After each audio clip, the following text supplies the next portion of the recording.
Hi everyone. So this is Hafsa.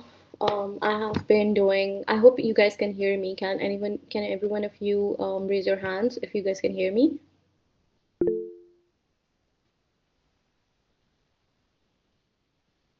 Okay, that's great. So I have been doing copywriting from the past 5 years, and these are all the rules that I usually go by, whether it's ad copies, whether it's email. Um, Let me just see. There's someone who wants to. Yeah. Okay, so the first topic that we're going to cover over here are what copywriting actually is, and then we're going to understand what the copywriting process is, like how you never start with writing, what are the phases of it.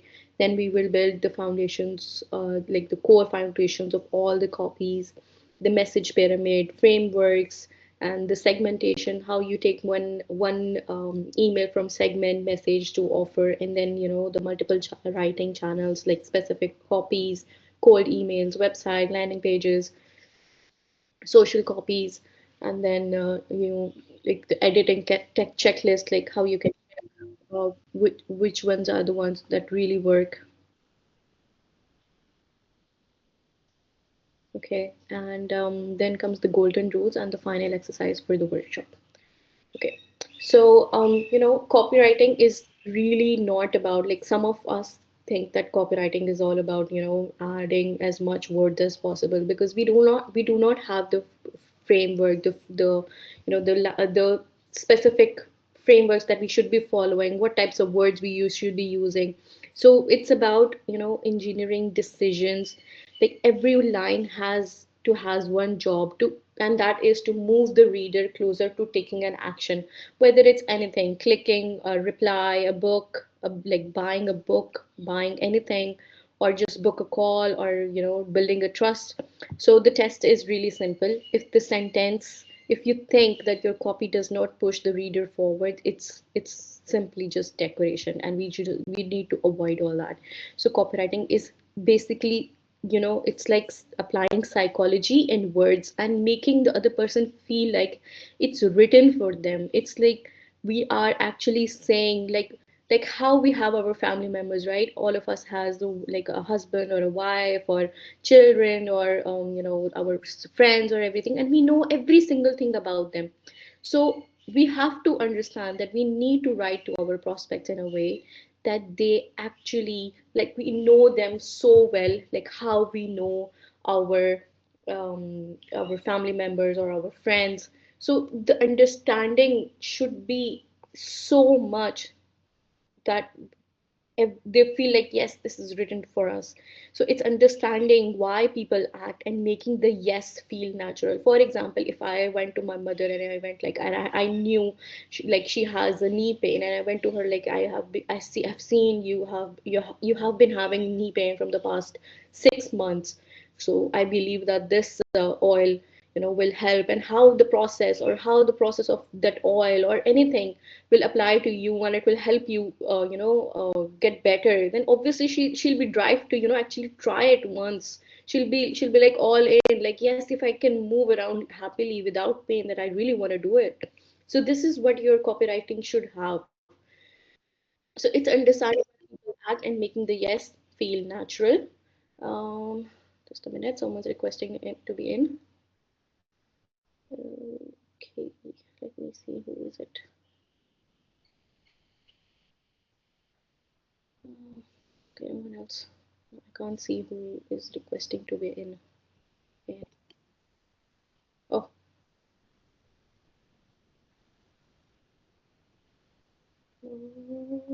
I can't see who's trying to be in.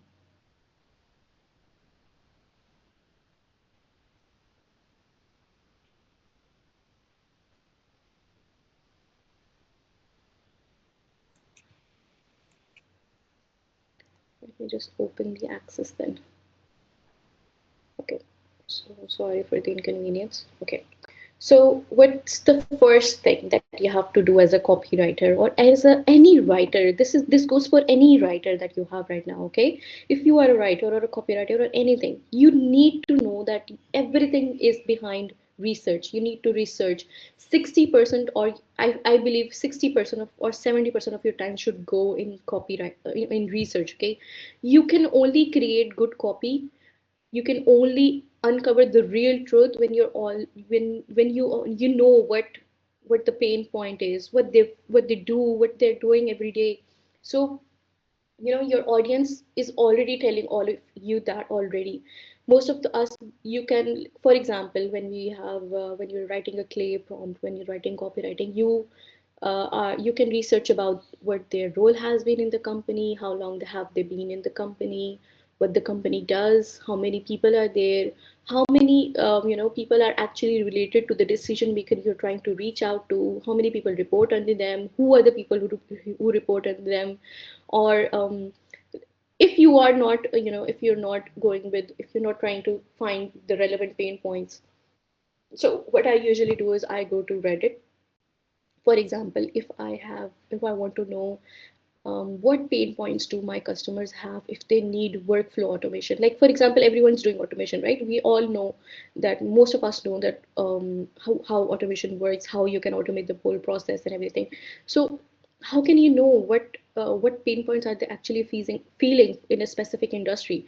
And you can actually go to Reddit, or you can go to LinkedIn, or you can go to we have a Slack DM community and everything, and people are posting over there. You have Reddit threads, you have YouTube channels, and you have comments over there. So you can actually scrape all those things. You can just chat GPT it, or you can Perplexity is really good in identify public sources where you can scrape stuff. So these are really important things that you need to know your audience so good that you can actually predict their whole life. You need to understand what their life is like without your product or without your solution. So this is one of the research checklists that I created, which is like, who is your audience? Who are they? What do they already believe? What frustrates them daily? What is their daily work like without the solution or product you're trying to sell? What do they get to hear from their juniors on a daily basis that your solution could help them overcome? For this is something so important. I mean, if you can understand what their life is like without the solution or the product that you're bringing in, you want to pitch them, you can actually, if you're just saying like, are you getting to hear this a lot from, take the junior's name, and like, I'm 100% sure like they will be like, yeah, yeah, like, yeah, I'm getting to hear this a lot. So you have to be so specific in copywriting that it feels like it's tailored for them. So, and what department is the most likely to do they have this problem? For example, if we are going, if we are trying to sell, we have a product that helps with sales. So who is your who is which is the what is the department that would actually you would respond to? Obviously, it's going to be the sales department. This is the problem they are having. If you have a custom software development, you're selling software development services. Who is it? What department is going to respond to you? It's going to be the technical department. So you have to be so specific about. You have to have a very very very good thinking process in this. Okay. So the next comes what the problem is. What do they think the problem is, and what it actually is? Like, there is a very big difference in this, like what they think the problem is and what it actually is and how you can solve it. It really has to touch those things, and you need to have a big understanding behind this. Okay. Okay, and what exact words do they use to describe that problem, or what they get to hear from their juniors or seniors or partners every day? Okay, so what are they buying from? Like, for example, if they're already, what stage are they in? Like, this is really important. For example, there is a solution that you're trying to sell. Okay, what stage is your audience is? Are they already aware of the solution, or are they not aware? What awareness stage are they on? Are they problem aware or solution aware, or what stage? Because your messaging really has to resonate at that point. How aware are they of the problem? How aware are they of your solution that you're trying to sell them to? Okay. Like, around 2 years ago, many people did not know about our B2B, and they did not know that you could have, our B2B is it's a platform where you integrated on your website, and it will tell you who came to your website. And so many people did SEO, provided SEO services and everything, and no one actually knew like this solution existed. So they were aware of the problem, but they did not were not aware of the solution. I hope this clears up the air. So how can you divide your audience into problem awareness and solution awareness, and how you can segment your your campaigns or whatever you're trying to do. Okay. So okay, and what objections? Okay, what objections are you going to hear? What fears or doubts stop them? What if they already use a similar solution or product? Like what challenges might they have used? If they have used a solution, what challenges might they have faced? Okay, what problems they must have faced? What type of people? For example, if there is a recruitment agency, right, and they are hiring developers from Asia, most of the times they faced a challenge that the developers do not know, they're not very language proficient. Okay, so if you say this in your if you actually address this in your copy, for example, if you're saying like our developers are not like they have their language proficient, so you're already addressing the question that will pop up in their mind. Like if you're already addressing that, obviously it's going to resonate with them. So you have to do multiple testing behind this. This is why we do testing in our copywriting to understand, because not everyone is going to have the same problem. You have to identify all the problems first and then build campaigns over it, build multiple testings over it, that what is the problem that's the major one in regards to the audience that you're trying to go for. Okay. Okay, so what proof that you can give? Like what stats, stories, testimonials exist? Does your client fall in enterprise lines, like having big names or something? Okay, so this is actually a very big factor in deciding whether what your copy should have. If you have, for example, if I had a client who had a client called Netflix, and I went to them and I went like, I have the solution and Netflix is already using it.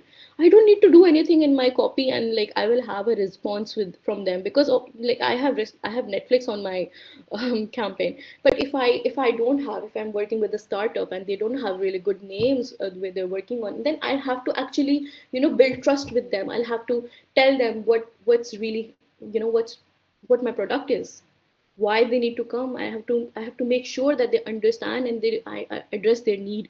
But even if like most of the time, even if they have a need and they go like I have Netflix on my portfolio, then obviously they're going to be working with you. Okay, so the rule is, if you can't write what you don't understand, so you need to have a very very good understanding. If you can't explain their pain better than they can, you haven't researched enough. Okay, so phase two is the positioning. Okay, this is 20% of it. Once you know the audience, you have to shape the offer so it fits their world. Okay, it like, why should I be buying from you instead of anyone else, or like not doing anything about it? Like you have to make sure your offer, whatever you're telling them, has something in for them. And how, I'm a big fan of Alex Hormozi, and how he says, okay, like how he says that you need to you need to solve one problem from your offer, one small problem that actually reveals a bigger problem for them. A bigger problem would be anything. It could be anything that reveals a bigger problem from them, that is actually your solution or your product that you're trying to sell. Okay, so you need to position your brand correctly, like define the primary problem you solve and translate that into core promise. Find proof to make that promise believable, and decide on tone, authority, peer, guide, or challenger. Like these are some of the things that I'm trying to touch over here. And I know this is a lot, so I will be sending you the copy of the Fathom with once we're done with this. Okay, so now comes the writing part. Okay, this now, once you have the whole information, what your client requires, what your prospect need, so now you can actually start writing. Okay, and you just need to simplify what you learned in research into sentences that actually hit the emotion and logic in one shot.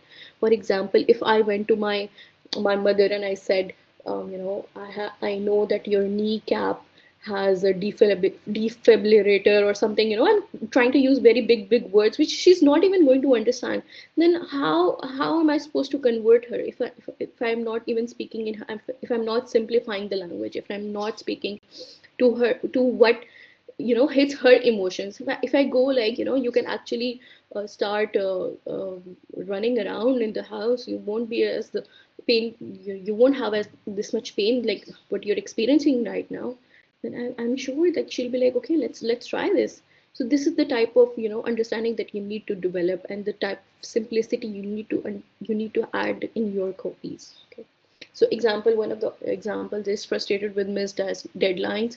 Our workflow cuts review time by 42%. One will show you. Okay, this is actually, it's like emotion, logic, and proof, and then action. Okay, this is actually 3 steps, 4 steps. Okay, you take your prospect from emotion, logic, proof, and then action. Okay, so one of the pro tips that I have is I have built custom GPTs. Okay, and what I have done is I took all of Alex Hormozi's books. I took his money. Oh my god, I forgot the name of it. All the 3 books, the offer one, the leads one, the money one. Okay, and I gave it to GPT, and I uploaded all the books. Okay, the PDFs ones. Okay, and I said to it, and then I go like, okay, if Alex wanted to actually write an email to this prospect, I know about this prospect, I know these things. Okay, I know like what the company, what they're working in, what they have done in the previous roles, what role are they in now, what the company is doing right now. Like I give all the information to it, and then I ask it to write the email to them like Alex Hormozi, and then I go like, okay, now write the email to them like Jeremy Miner. I'm not sure if all of you know about Jeremy Miner, but Jeremy Miner is like a really good SDR and a salesperson, and he's been training a lot of SDRs, like salespeople. So the type of you know thinking he has is, it's like NEPQ, which is disarming your customer in a sense that they don't feel like you're actually selling them something, and you go and you tie it in a way where they feel like they need your solution. Or for example, I'll give you an example like how he was. So what he does is he sells his sales course. Okay, how to become a top SDR. And there was this guy came to him, and he's like, you know he's like, did you purchase my course yet? And he went like, no, I haven't yet. And he was like, why? You don't you want to make money? Don't you want to become rich? I mean, the transition, and like in the fourth minute he had already started buying his course, because he just really triggered him into he just changed his mindset. He tied it into something like which was his pain point, right? So this is how you have to do it. Okay, so okay, what else is, okay, then comes the editing part. Okay, now, right, you can write the best email as possible, but there will be you could be using filler words like really, very, actually, like how I'm doing this right now.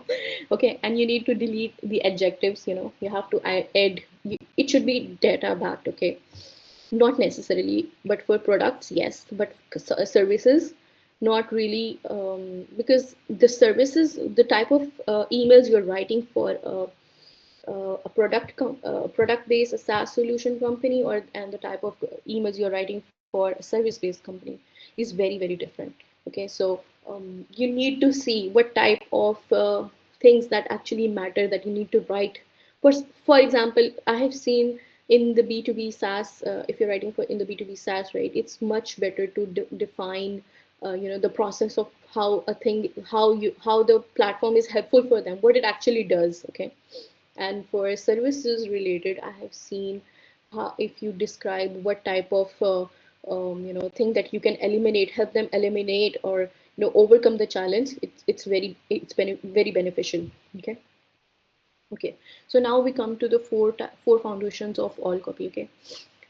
So this is when you're writing the email, you should never be you should never be saying I. Okay, you should never be saying we. You should be always go like you. Okay, you should say you are doing this, you need this, you need that. For example, not necessarily you need this, but yeah. So, and also you have to mirror their language. If you're writing to a CTO and if you're writing to a CMO, like a chief financial officer and a chief marketing officer, you need to use the language that they speak. Okay, so if I'm speaking to a baby and if I'm speaking to someone like a 60-year-old, my language is not going to be the same. I need to speak to a baby like a baby. Like I have to bring down my words. And if I'm speaking to a financial officer, I need to add those words that they actually they understand.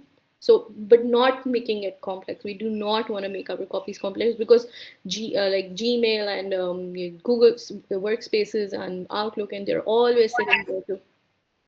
Sorry.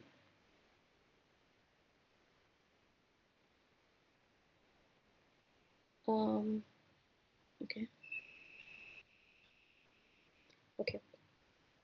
So now comes the problem. Okay, now how we the four foundations of the all copies is the number two is the problem. Okay, you have to identify the problem and you have to amplify those consequences, and then you have to present the fix. Okay, you're not selling a software or shoes. You're selling a better version of the life after the problem is solved. Okay, if you try to imagine it like this, then you are definitely going to make sure that your copy does resonate. Okay.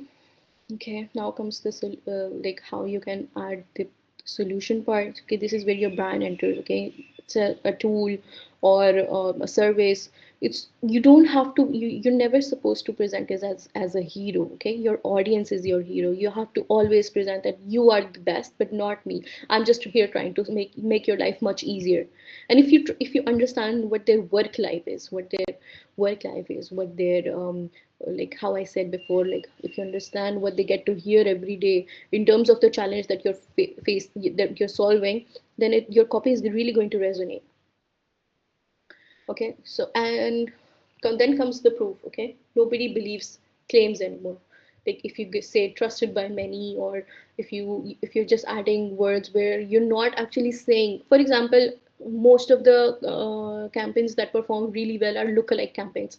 For example, if I'm going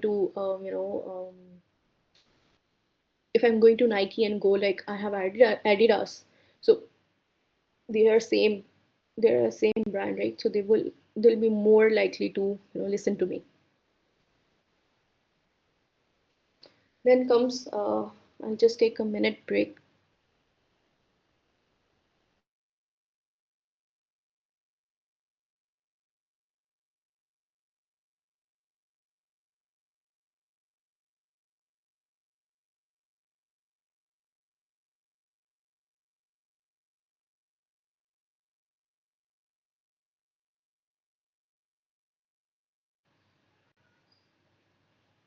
Yeah, I'm back. Okay, so now comes the message pyramid. Okay, think of your message like a pyramid. Okay, first comes the core promise of what you're trying to what you're trying to help them overcome. Okay, and then there should be a supporting benefit. Then comes the feature details. It's like, for example, if it helps them integrate, because some of the solutions with some of the products that we're providing, everyone's saying, does it integrate? So yeah, you have to really think this through. The whole thing is like you have to think about how can you solve the problem for them, and what type of things that will actually come in their mind. Try to be in their shoes. Like for example, how we say this in our daily life, right? You have to be in their shoes to be able to understand that what they're going through. Then it's similarly applies in copywriting as well. You have to start from the bottom up when researching, but right from the top down when communicating. Okay, so you have to start with the proof. You have to go with feature details, supporting benefit, and the promises that like whatever what your solution actually does. Okay, so some of the frameworks that many companies use are the IDA and the PASS framework. So you have to hook them with the relevance. You have to build, curiosity with insight or question. Or what I have seen is when you write curiosity-driven emails, they perform really good. Like you have to make them thought-provoking. Okay, if sometimes when my product is that solves a really big problem for them, What I go is I just give them the email, give chat gpt the email, like I just give the information and I go like, write a thought provoking email. Your first line should provoke a thought in them, and really that it gets really really really good results. Okay, so the desire, like make them feel what success looks like, and the action then tell them what to do next. Okay, so these type of the idea framework, this performs really good, and the past framework as well. Like identify a specific pain, then add emotion or consequence, and reveal how your product solves it. Okay, so now comes the four principles. Okay, this is really really really important. Okay, all these 4C principle is every line should pass with it. Okay, so first thing is, after you have written the copy, you need to ask yourself, would a 12-year-old get it? Okay, because clarity really beats cleverness every time. Okay, you need to replace abstract claims with specific outcomes. For example, we help brands grow faster, and you need to be really specific. Because we help D2C brands increase repeat purchases by 15%. Like, and use simple verbs: get, cut, build, fix, and never never and ever never ever assume context. Okay, if a reader can't explain what you do in a one sentence after reading, you have already lost them. Okay, so a quick test would be, read your sentence aloud. If you need to add, what I mean is it's not clear enough. Okay, read it aloud, and if even if you stumble upon it, I am 100% sure your customer will also stumble upon it. Okay. Okay, so next comes conciseness. Okay, every word pays rent. Okay, if one word can be removed without changing the meaning, that means you need to remove it. Okay, you need to keep one idea per sentence. You need to delete the filler words, which are like actually, very, really, quiet, just because they feel like they are marketing jargons, because you're trying to really trying hard to make them believe. And when you use these words, it automatically triggers them. Okay, that why is he trying so hard, why is he saying really, why he's saying actually, why is he saying this? Okay, and use short rhythms. Okay, 7 to 12 words per line maximum. But obviously this really depends on the type of product you're selling, the type of service you're selling. Sometimes you need to write long emails to be able to tell them, you need to be able to deliver what you're trying to say, because some products are complex, or some products are really simple. You go like, I have this and I can do this for you, and they go like, yeah, okay, send me, okay, tell me how you can do it. So it really really depends on the type of product or the service. Okay, so then comes the credibility. Okay, you need to frame your credibility as the difference between copy and noise. Okay, so you need to ask, would a skeptical operator believe this? Okay, for example, if your other if the prospect is someone who is always skeptical about something, you have to always imagine this. If your prospect is skeptical about it, would they actually believe what I'm saying? Okay, so you need to support every claim with either numbers, names, or proof. Okay, you need to avoid vague superlatives like best, innovative, world class. These type of words are really really super bad in your emails. Okay, you need to use specific data, case studies, screenshots, or recognizable brand names. For example, if I'm saying case studies or screenshots, how can I do this? Okay, what I did in one of the email was, for example, if I am writing for an outbound agency, there is an outbound company, an email lead generation agency. Okay, and they go like, we got a reply from Amazon. Can I send you the screenshot of their reply? And like, I'm sending them the screenshot after their permission. Obviously in the first email you cannot send anything, because obviously it's going to spam it. So if you don't have hard proof, use process transparency. Okay, show how it works.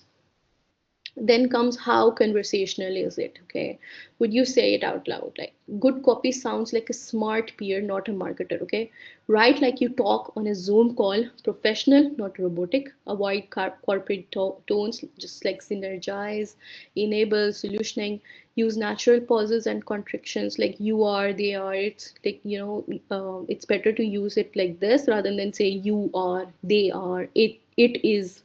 Okay, so because you need to reduce the word count as well, and ask questions when it feels natural, and imagine sending your message to one person, not a list. Okay, so always and always and always write your email to one person. In the next class, I will be teaching how you have, if you have, when you have written an email, how can you make a copywriting prompt, because this is something really important and most of the people don't have an idea about it, how you can actually, write a copywriting prompt that is super personalized for every specific 55,000 list or 50,000 list. How can you make sure that it's super relatable, super personalized, because not everyone has the same type of pain point, right? Okay, and then comes so when reviewing your copy, right, you have to go in this order. Does it make sense? Okay, can I shorten it? Can I prove it? And does it sound like a human? Okay, if you master these four filters, you don't need writing tricks. Okay, every high performing outbound email, landing page, or ad that brought result was simply clear enough to understand, concise enough to read, credible enough to trust, and conversational enough to feel human. Okay. Okay, so then comes the segment message offer system. Okay, this one's first step is how you can segment. Okay, your um, emails. It could be by industry, by role, by growth stage, by tools used, by recent changes if they're hiring, funding, launches. Like most of us already know this, but the real problem is how we can integrate this into our copies. One thing that I have noticed and I have seen really perform well is if you combine all these things. For example, if I knew this about one company, about one prospect, I would combine all of that. Like maybe like while you're working as a CMO in the marketing industry and having a 117% growth over 2 years, I'm sure using HubSpot is necessary. I'm just making it up. This is why you might be hiring for a CRM manager. So, so you know how we combine all these into one. It's super personalized because I know all these things of them. So this is why. Okay, and one of the biggest things that I've seen is if you have to identify, okay, if your service, if your solution or your product, okay, how can it help your prospect save time, save money, and make money. Okay, I'm not sure why I forgot writing it here, but this is super important. Okay, you have to know if how you can help them save time, save money, and make money, because every decision maker every decision makers at the end want this. They want to save time, either time, okay, this comes at the last, but they want to save money and make money at all times. So if you can understand this about your product, then it's going to perform really well. So when it comes to offer, your CTAs could be cold, warm, or hot. Like for example, can I send you a quick example, or would you like a tear down? This is custom, but this will be really custom, and want me to jump on a 10-minute walkthrough. Calls don't perform really well, but um, examples also don't perform really well. But if you can come up with something custom, for example, if you so I had this software development agency that I was working for, and I had to come up with an offer, and really I couldn't really find how can I make it custom for everyone. How can I do that? And what I did was I customized wireframes. Wireframes are basically like a map of how a product, how an app would look like for them. And I was like, can I send you a um, custom wireframe of how your dental app would look like? And they were like, yeah, please do send me. Like, maybe if I'm really interested, maybe if it looks good, I would really want to, if I would really want to build it. And somehow they don't have a budget, and suddenly they have a budget after hearing this, after looking at it. So you really have to perform, you really have to think about the offer really well. So, writing channel specific copy is like how for cold emails, obviously, we're mostly covering emails here right now, copywriting emails. So, subject like one of the things that I have seen in subject lines is that if you are, writing your subject lines in a way that um, if a C, if a it was internal email, for example, uh, if a CMO was sending the email to their founder or owner, what type of subject line would they write? Would they go like a marketing type of subject line, or would they be like even this one, right? This one, this example. I don't really like this example, but I couldn't think of anything else at that time. So if I had to reframe it, I'll be going like the lack in our onboarding flow. I could be like in your onboarding flow, not our, because if I say our, that's going to mislead them, and then that's going to switch on their uh, what do you say? What do you call that? That's going to switch on their that that's not going to disarm them. Okay, that's going to make them believe that okay, we're trying to manipulate them, but that's not what we want. So go like the lack in our onboarding flow, or and then we can okay, 1 minute. Yeah, fight on flight mode, exactly. So make sure your subject lines are 3 short lines maximum. Okay, you need to remove the flub. Please, please, please avoid the flub. Please hope you're doing well. It was really, really popular like last year, and try to use very conversational tones.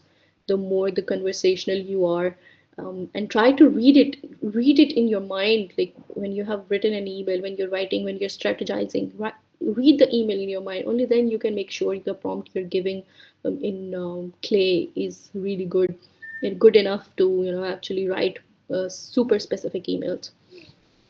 Okay, so so when it comes to website or landing pages, the copies are really different. But I have seen that if you do the same, if you go with the same mindset, like address the problem in the first header. Your first header is every single thing in when you oh, thank you.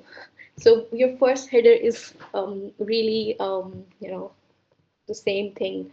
Uh, if you if your first header actually delivers what your client is looking for, then I suppose they understand everything. So what I do when I have like I was writing one landing page around 6 months ago, I'm not sure. And in the first header, what I did was I wrote 2 lines. Okay, the first line had the solution and the benefit, and the rest of the thing, what I did, I didn't want to add more words. So what I did was I asked the design team to design it was actually a platform like a CRM, right? It was a analytics data analytics platform. So I asked them to add every single thing on the image. So this was what I did, because I want the customer to know on the first header that what we are actually doing. So each section, it should answer one question: what is this, how does it help them, and how they can trust us. And proofs and CTAs and obviously these things really matter, but you need to understand your product first when you're writing a website content, when you're writing a landing page. Because if you do not understand your product, if you do not understand your customer, I am very sure you're going to write random things. Because you can chat GPT everything. You can literally chat GPT everything. You can even ask chat GPT to write it. But the thinking should be yours. Okay. You please, I tell this to every single person that chat GPT is your assistant. Do not become its assistant. Okay. What we always do is we become chat GPT's assistant. We go like, okay, write this for me. Okay, write that for me.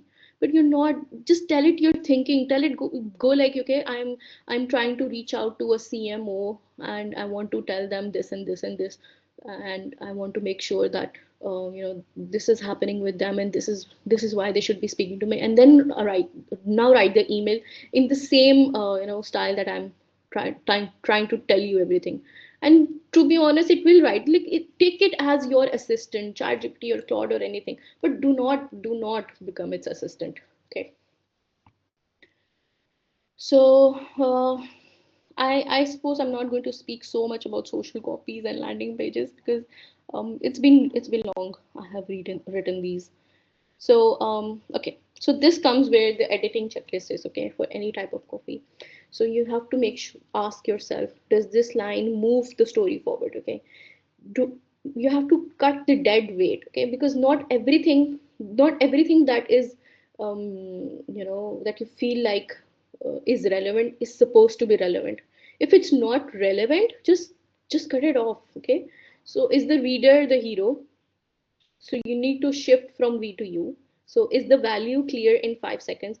Because we have very short spans, given like how we watch shorts, YouTube shorts and reels and everything. We have become, like, we are always on our phones, we are checking emails on our phones and everything. So we need to make sure that we address the problem in like less than a minute.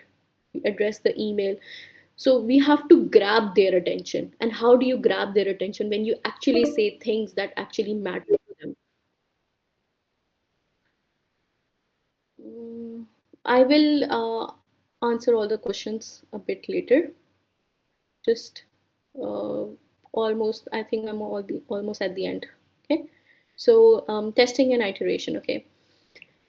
Please do not track open rates. This is the biggest thing. Please do not track open rates. This is something that not everyone understands. I didn't know that a lot of people don't understand this, but now I feel like I should address this, because I was saying this guy yesterday, he came up to me and he was like, I have a 43% open rate and I do not have any replies. And I was like, what? Open rates? Why are you even tracking open rates? That's going to spam your whole email. That's going to, just that's good. What do I say? I was literally in shock, because then I got to know that, okay, a lot of people don't know this, and then this is something we need to tell everyone, that please do not track open rates. Please do not track click rates. Yes, what matters is replies. The only thing that matters is the replies. Okay, so only then you can understand, was it a copy problem or a targeting problem. Obviously deliverability matters as well, but this will affect your deliverability. So please do not track it. Okay, so the golden rules are be specific. Okay, be as specific as you can, and speak to the pain, not perfection. Every claim needs proof. Clarity over cleverness. Emotion drives attention, and logic justifies action. And write like a peer, not a pitchman. And the best copy sounds like the reader wrote it.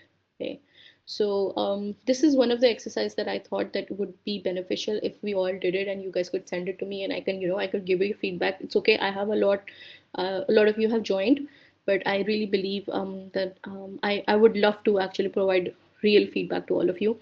So what you do is pick a brand or a product, for example, any of the thing that you're writing for, okay, and answer these questions: who the real customer is, what frustrates them daily, how does this product make life better, what proof exists, and what simple action do you want them to take. Okay, write three two-line versions of a page, okay, that addresses the pain, shows a clear benefit, and ends with a soft CTA. Okay, so finally, good copy is not written to impress, it's written to make understanding effortless. I will be sending you this playbook in the same chat that I've been speaking to all of you. And this is one of the copywriting rule guide, okay? And what you can do is take both of these and feed it into your GPT or Claude, whatever LLM you're using to write emails, and just keep asking it questions, okay, that tell me how can I do. Okay, so one of the rules is never use the long M dash. Okay, I'm going to skim through it because we have really less time, and it's 5:46 right now in Pakistan, and I've seen a lot of you guys are from outside as well. So never use the M dash. Okay, make sure it's 2 lines per paragraph, because mobile readers can scan, and try to do an F pattern, but it gets very difficult when you're just prompting.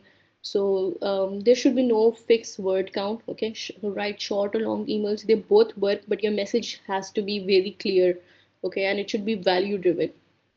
So personalization and relevance. Case studies must be contextually relevant. Use informal, natural personalization. Avoid repeating personalization points or names.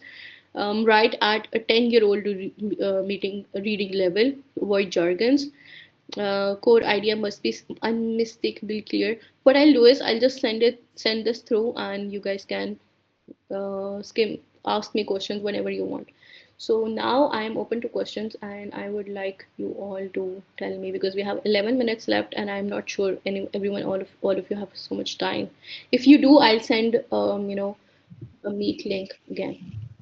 And if anyone of you have questions, please raise your hand and I'll ask. Yes, Dan Shazad. Hey, Hafsa. First of all, thank you so much for conducting this. Can you hear me clearly, by the way? Yes, yes, I can hear you. Okay, perfect. Okay, first of all, I've been looking for this. I've been looking forward to this for, Jeb say you announced that you're holding this masterclass. So thank you very much for, hosting this. I had a question, Yeah, okay, please do. and it pertains to the way that writing your copy relates to building out your Clay workflows. Okay. Mhm. So it is related to copy, but it's also sort of weaved in with, actual, campaign building inside Clay. Yeah. So my question is to you that, when you're designing a campaign, Mhm. do you think it's supposed to be the case that, even before you open Clay, you actually write your copywriting first. You do your copy first. You build out your copy templates first. Okay. And then, whatever different kinds of copy and, message angles you come up with, based on those messaging angles that you've got and the copy that you've got, then you start building out your Clay workflows accordingly. Is that something is that a pattern that you follow, that you've seen others follow? How do you sort of go about it? That is a very, very good question, Time, and I'm very glad that you asked this. And this is exactly the process. Let me tell you how. So, what I do is, for example, I am going out. I like right now, I'm working at a software development agency. And what they do is, obviously, their customers are technical departments. Yeah. So now I know I'm going to reach out to C levels, decision makers, managers, operators to in a technical environment. Now what I can do is, so what I do is I try to make 8 strategies minimum. Okay. So I can Yeah. test 8 different strategies. Yep. Some are based on signals. Some are signal based. For example, if they are hiring for a developer, if or if they recently got funded, if they are there could be many. They could if they're changing roles. So there are so many. Okay. So now what I do is I identify first the signals. Okay. When I have identified 5 signals, 5 really highest ROI ones. Okay. I make sure that my signals are the highest ROI ones. Okay. They're not lowest ROI ones. So I make sure that I remove all the fluff. First, I take out all the signals, and then I go with 5 highest ROI ones. And then what I do is the rest, because not every one of my lead is going to fall into um, a signal. Okay, not necessarily. Exactly. Not everyone gives out a signal. Some people just have really nothing at all. They're just, Exactly, you exactly. have to really just send them out some sort of a copy that you can send to everyone because there's really no signal to, Yes, and personalize. how can you identify that? What would be what it would be? Oh my God. It's okay. You're good. You're good. Yeah. So for the fallback ones, right? The ones where I find no signals, what I do is I take their company description. I see what their role has been, how long they have been in this role, what role were they working previously in, Hmm. what their peers are discussing, what type of roles are already in their company. For example, if they're hiring for a developer, right? This is one of the signals. Like maybe they're hiring for a .NET developer. I'll go and see if they already have a .NET developer. This is also one of the signals, right? So this could be. dive deep into, like, you can structure it in a way, like I see that, like how made up an email just now, like I see that you're working in this role, and you have, I'm sure that given your what your company does, like, so you, and those are the emails where you actually have to make sure that you actually understand their life. Okay, so yes, first what I do is I actually look at what the department is that I'm trying to reach out to, then I build signals, and then I write the copy, and then I go into Clay. Exactly. That's what I wanted to hear. Really, I think that a lot of people have it completely the other way around. They open Clay because I feel like, okay, this is where all the the magic happens, and they go through all the data enrichments and they go through everything, but because the copywriting that you do inside Clay comes at the very end after all your data enrichment is done. They end up writing copy according to the data that they've enriched. Yeah, Okay. yeah. And I think that's completely the other way around. I've been in B2B outbound for the last, I think, three and a half, 4 years. Okay. Mm-hmm. And this is just something that I learned along the way. Yeah. And even before I started using Clay, this is just something that made sense. I learned sort of by myself, but also, from other more experienced B2B marketers in the past. So I think that we kind of need to make that change, because if we're if we start out with the end in mind first, um, we're going to be able to not just be more effective and efficient with the way that we run our enrichments inside of Clay. I think that we're also going to be saving more credits, because we're not going to be running enrichments that we potentially might not end up using inside our copy. And so, I hope that makes sense.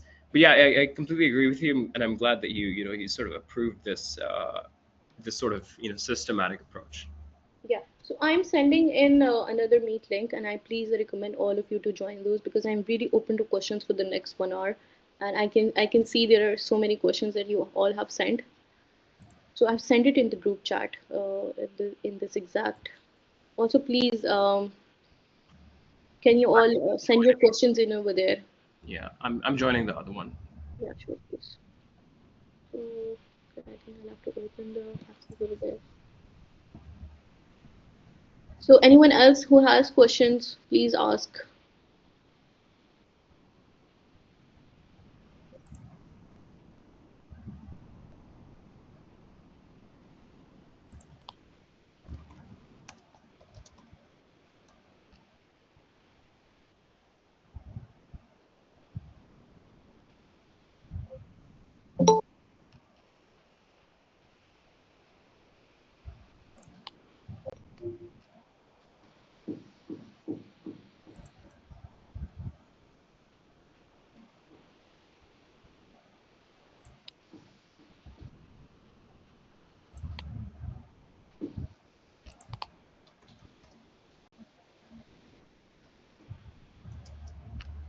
When all of you have joined, please let me know, and then I will switch over there.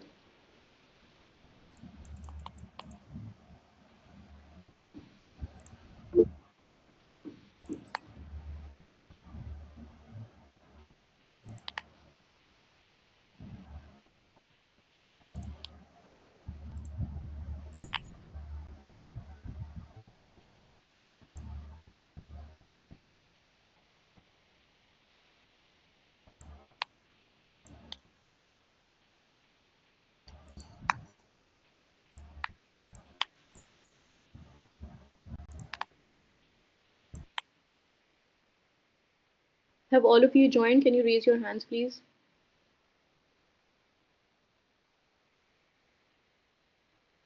Numair, Tayyab, Fuad, have all of you joined? The other one?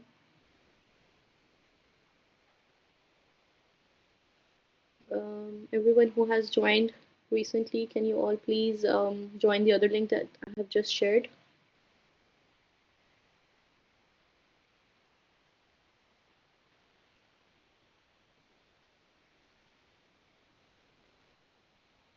So have all of you joined? Not sure. 6, 7, 8, 9, 10, 11. 11 people joined. Some are still in the other.